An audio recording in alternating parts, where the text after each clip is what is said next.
First-time users rely heavily on the homepage content to determine which type of site they've landed on.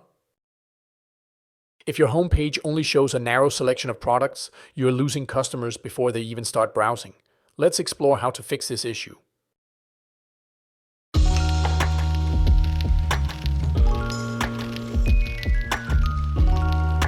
Hi, I'm Christian Holst, co-founder of Baymard Institute, and today I'm presenting guideline number 237 of Baymard's original large-scale usability test findings.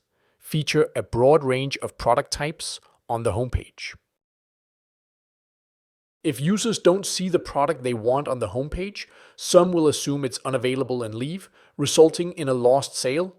For example, one user hesitated to explore a site because she thought it primarily sold men's clothing, even though it actually offered equal selections for men and women. During testing, some users quickly assumed what a site sold just from the homepage.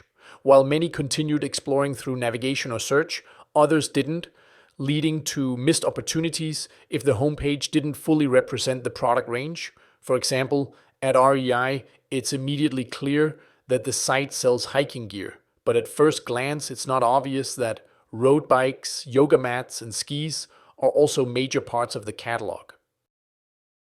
To prevent users from misinterpreting or underestimating the site's product range, the homepage should feature a diverse selection of product types. A quick glance should immediately convey product variety.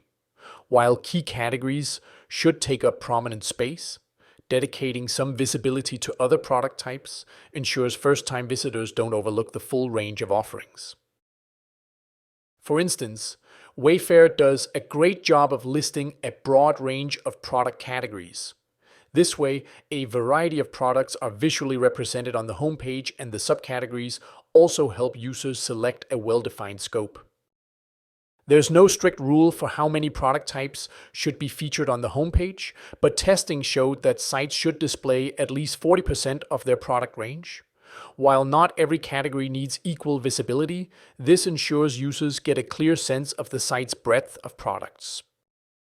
Featured product types can be either specific products or categories, as both helped users correctly infer the site's product range during testing.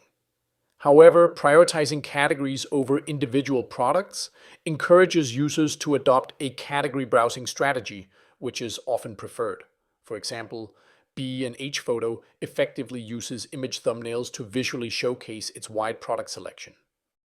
On mobile, highlighting product types on the homepage is even more crucial since categories aren't always visible in the main navigation like they are on desktop. Featuring a diverse set of top-level navigation links directly on the homepage helps solve this issue. The limited mobile viewport ensures these links receive more focused exposure, sometimes being the only elements visible on the screen. At Williams-Sonoma, a mix of graphics and categories effectively highlights product types. Key products are visually illustrated with thumbnails at the top, while a list of links below provides access to the full site hierarchy. Different approaches, whether featured categories, products, top-level hierarchy links, or a combination, can be effective as long as they provide sufficient diversity in what's showcased. These were some of the highlights from our research findings. Our research catalog includes over 40 guidelines with detailed insights on optimizing your homepage. Go to baymard.com/product to learn more.